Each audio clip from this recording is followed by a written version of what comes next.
আপনি মেহেরবানি করে আমার মায়ের হেদায়েতের জন্য আল্লাহর কাছে দোয়া করুন। হুজুর সাল্লাল্লাহু আলাইহি ওয়াসাল্লাম দুই হাত উঁচু করলেন, বললেন, আল্লাহুম্মা ইহদি উম্মা আবি হুরায়রা, আয় আল্লাহ, আবু হুরায়রার মাকে তুমি হেদায়েত নসিব করে দাও। এই দোয়া রাসূল করতেছেন।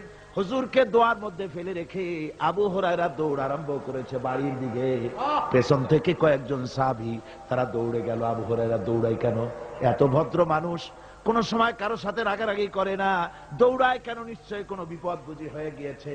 পিছন থেকে জামা টেনে ধরেছে। কি হয়েছে, দৌড়াও কেন? হযরতে আবু হুরায়রা বলেন, আমার জামা ছেড়ে দাও, আমাকে দৌড়াতে দাও। আমি দৌড়াইয়া বাড়ি পৌঁছে গিয়ে দেখতে চাই, আমি আগে দৌড়ে বাড়িতে গেলাম না নবীজির দোয়া আমার আগে আমার বাড়ি পৌঁছে গেল।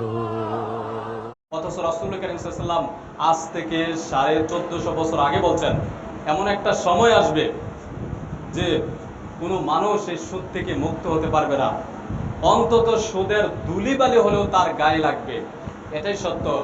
ডক্টর আসাদুল্লাহ গালিব সাহেব তিনি 2010-11 সালে বলছিলেন যে আসলে বাস্তবতা তাই।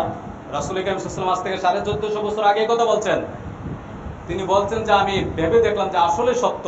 আমি যে গায়ে জামাটা পরে আছি, এই জামার মধ্যেও সুদের কোনো ধুলিবাইলা লেগেই আছে। অর্থাৎ যে